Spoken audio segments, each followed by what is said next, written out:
Picture this. A guy in 2 million BC wakes up, stretches, and instead of scrolling his phone, he stares at a bush wondering if it wants to kill him. That's breakfast. That's the entire meal planning app our ancestors had.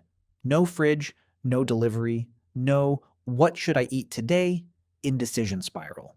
Just vibes, hunger, and a very real chance of dying from the wrong berry. So, what did ancient humans actually eat? Not the Instagram version, not the paleo diet gym bro version where every ancient human apparently ate grass-fed steak and avocado like they were auditioning for a wellness brand. The real version, the weird, brutal, occasionally disgusting, occasionally genius version. Let's get into it. First, we need to smash one idea right out of the gate. There was no single ancient human diet. That's like asking what did people in the 1900s eat and expecting one answer for someone in Tokyo, someone in the Sahara, and someone in Alaska. Humans lived on basically every continent except Antarctica for tens of thousands of years before agriculture even existed. A human in the Arctic Circle wasn't eating the same thing as a human in the Kalahari Desert.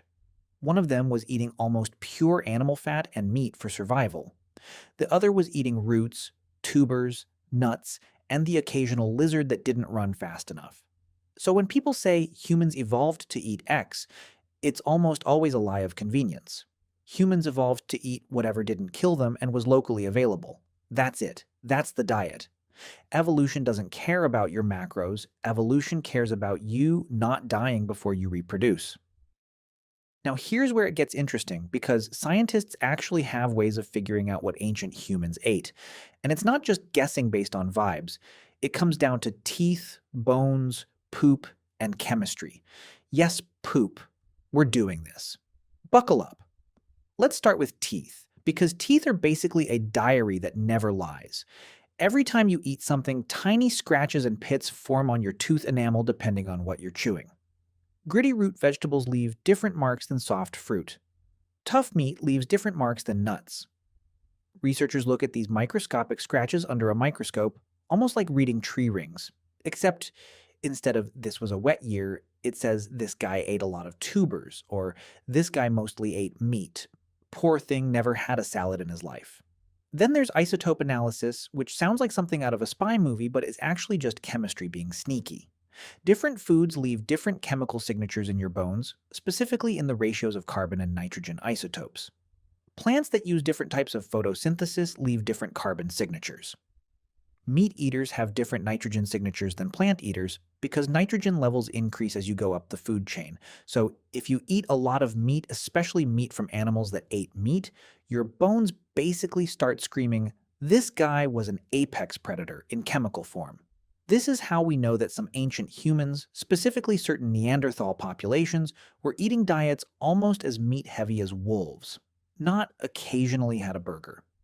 We're talking primarily carnivorous, getting the vast majority of their calories from animal protein and fat, which honestly explains a lot about why they were built like tanks. But, and this is important, not all Neanderthals ate like that.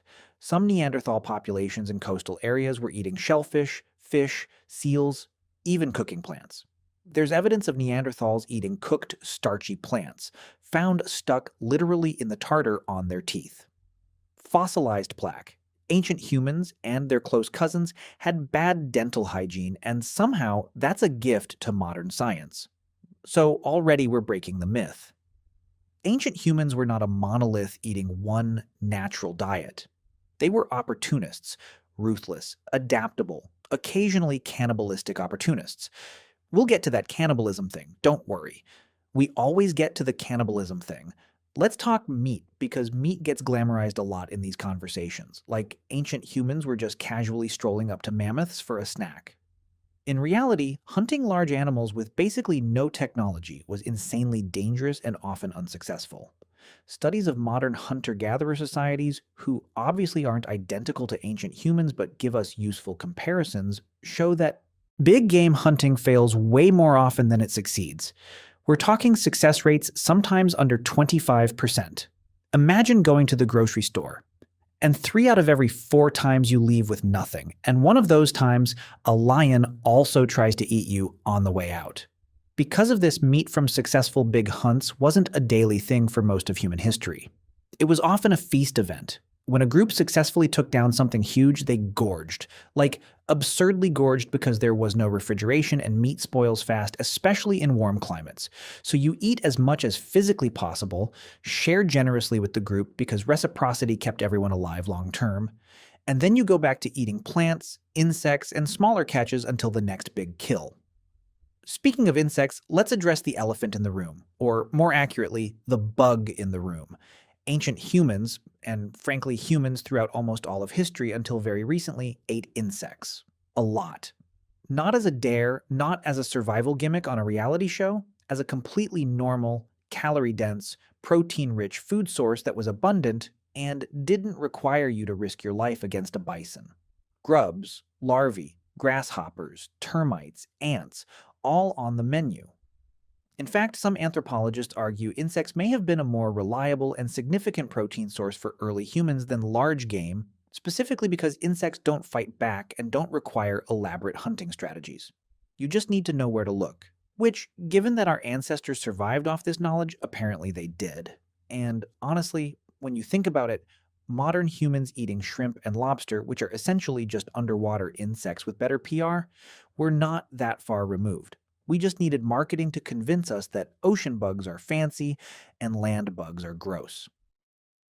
Now let's talk about the actual game changer, the moment that arguably shaped the entire trajectory of human evolution: fire and cooking. Before fire, humans were eating raw meat and raw plants, which meant spending enormous amounts of energy just digesting food. Raw food requires way more chewing, way more digestive effort, and yields way less usable energy. Once early humans figured out how to control fire, probably somewhere between 1 to 2 million years ago, depending on which anthropologist you ask and how heated the debate gets, cooking changed everything. Cooked food is easier to chew, easier to digest, and releases more calories per bite.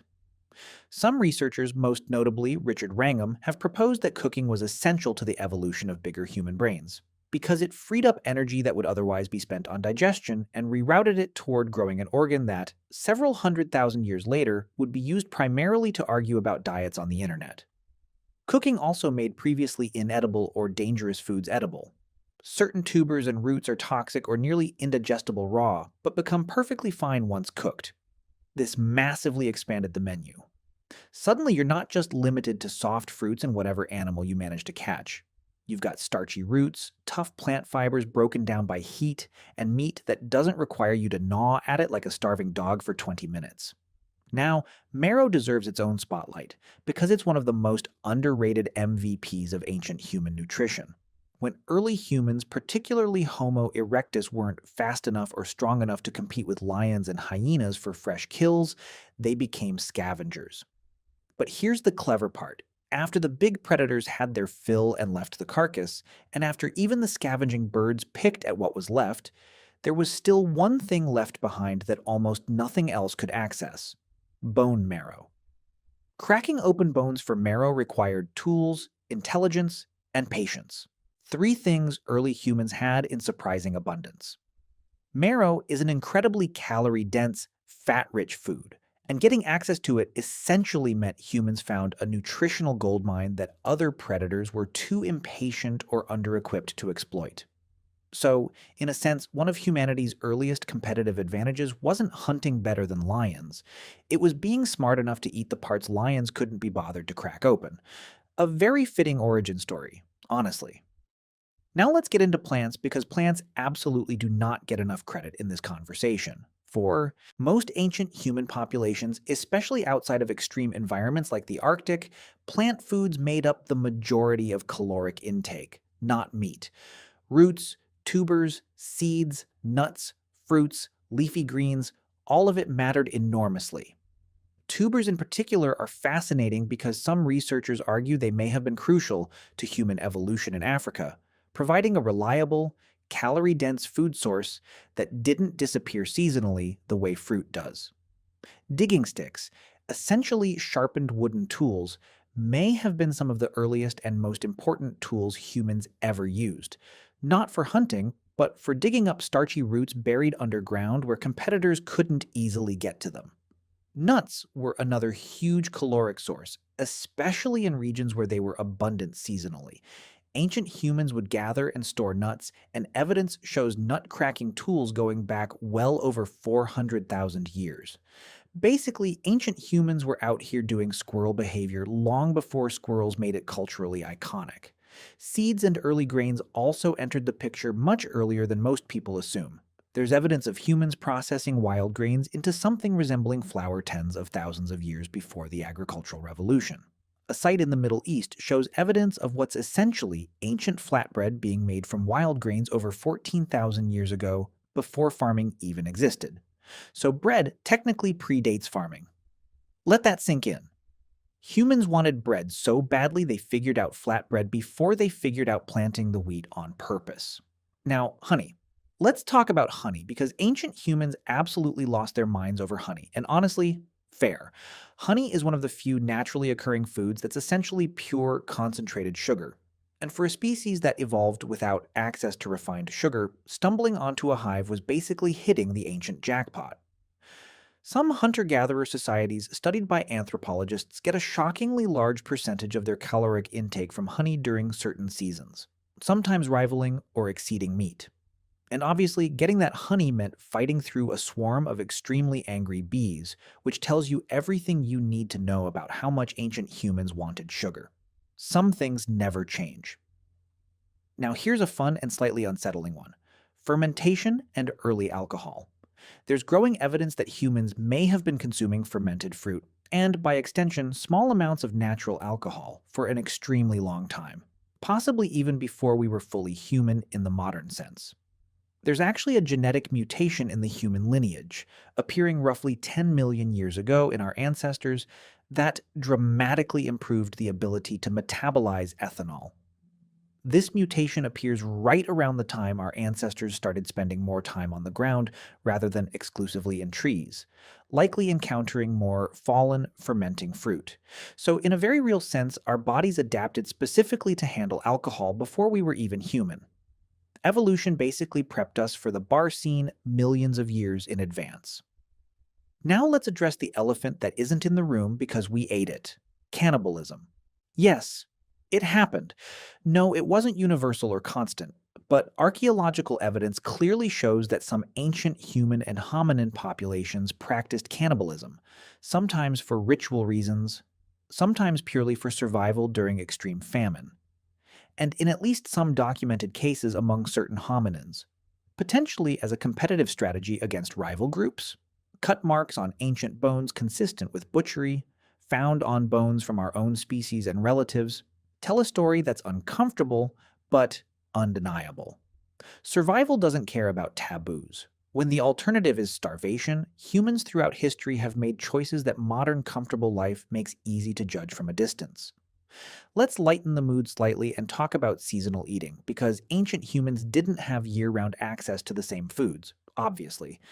Diets shifted dramatically based on season. Spring and summer often meant abundance: fruits, greens, eggs, young animals. Autumn was often a critical period of caloric loading, gathering nuts and fat reserves before winter. Winter, especially in colder climates, often meant survival mode: stored fat, preserved meat, and whatever could be dug up from frozen or hardened ground. This constant cycling between abundance and scarcity likely shaped human metabolism in ways scientists still argue about today, including theories about why humans are so prone to fat storage and why our bodies react to feast and famine cycles the way they do. Basically, your body still thinks winter might mean starvation, even though winter now means increased delivery app usage. Now, geography made an enormous difference, and this is where the one true ancient diet idea completely falls apart. In coastal regions, ancient humans ate enormous quantities of seafood: shellfish, fish, seals, even seaweed in some cases. There's strong evidence that coastal resources, especially shellfish, played a major role in supporting human populations along certain African coastlines, possibly even during periods when inland resources were scarce, potentially helping some populations survive climate shifts that could have otherwise wiped smaller groups out. Meanwhile, populations in the Arctic, like ancestors of modern Inuit populations, survived on diets that were almost entirely animal-based, heavy in fat and protein, with extremely limited plant intake for most of the year, because, understandably, not much grows on ice. Populations in tropical rainforests had access to a wildly different mix: fruits, tubers, insects, small game, and fish from rivers. By the way, if you want to go even deeper into the secret lives of ancient humans, I just launched a full course called The Secret Lives of Ancient Humans. 10 modules, 3+ hours of content covering everything we never talk about on YouTube. What they feared, how they communicated, what hunted them, and much more. Plus an exclusive PDF guide included. Link in the description. See you inside. Desert populations relied heavily on drought-resistant plants, tubers, and whatever animals could survive in extreme heat. So really, the honest answer to what did ancient humans eat is it depended entirely on where they happened to be born, which is a wildly unsatisfying answer if you were hoping for a clean diet plan to sell you a supplement. But it's the truth. Now let's talk about the big turning point: agriculture. Around 10,000 to 12,000 years ago, in multiple locations around the world, somewhat independently, humans began deliberately planting and cultivating crops instead of just foraging for wild ones. This is often framed as an unambiguous step forward for humanity, and in some ways, sure, it allowed for larger populations, permanent settlements, and eventually, complex civilizations. But here's the twist that a lot of people don't expect. The switch to agriculture often made individual human health worse, at least initially. Skeletal evidence from early agricultural populations frequently shows shorter average height, more dental problems, more signs of nutritional deficiency, and more evidence of infectious disease compared to hunter-gatherer populations that came before them. Why? Because early farming diets became heavily reliant on a small number of staple crops, like wheat or maize, which provided plenty of calories but far less dietary variety, and often fewer essential nutrients than the diverse foraged diets of hunter-gatherers. Also, settling down in permanent communities meant living closer together, closer to animals, and closer to your own waste, which is a fantastic recipe for the spread of disease. So, in a strange way, agriculture was a trade-off. Individual health often declined, but population size and societal complexity exploded, which eventually, many thousands of years later, led to modern medicine, modern agriculture, and the ability to fix a lot of those original problems. Ancient humans essentially took a short-term health penalty for a long-term civilizational jackpot, without any of them knowing that's what they were signing up for. Now let's bring this back to something people always want to know. Does any of this mean there's an ideal ancient human diet we should all be following today? And the honest, slightly disappointing answer is not really, because ancient humans weren't eating one diet. They were eating wildly different things depending on climate, geography, season, and pure chance. There is no single ancestral blueprint hiding out there waiting to optimize your health. What ancient human diets actually demonstrate is something more interesting than a meal plan: incredible dietary flexibility. Humans survived and spread across nearly the entire planet specifically because we were willing and able to eat almost anything available, adapt quickly, and use intelligence and tools to access foods other animals couldn't. That adaptability, arguably, is the real ancient human superpower. Not a specific diet, not a specific macro ratio, just raw, relentless willingness to eat bugs, crack bones for marrow, ferment fruit, dig up roots, risk bee stings for honey, and occasionally, when things got desperate enough, eat things we'd rather not think too hard about. So next time someone tells you they're eating like a caveman because they ordered a bunless burger, you can politely inform them that an actual caveman would also be extremely interested in the bun, the ketchup, the fries, and possibly the napkin, because caveman logic was never about restriction. It was about survival, opportunity, and eating literally whatever worked. And honestly, isn't that a little bit comforting? Somewhere back in your ancestry, someone survived long enough to become your great great great however many times great grandparent by eating termites, sucking marrow out of a bone some hyena left behind, and getting mildly buzzed off over ripe fruit. You are quite literally the result of an unbroken chain of people who refuse to say no to food, no matter how strange, dangerous, or occasionally illegal by modern food safety standards. So, what did ancient humans actually eat? Everything. Anything. Whatever didn't kill them first. And somehow, that chaotic, opportunistic, occasionally unhinged approach to eating is exactly why you're here reading this instead of not existing at all.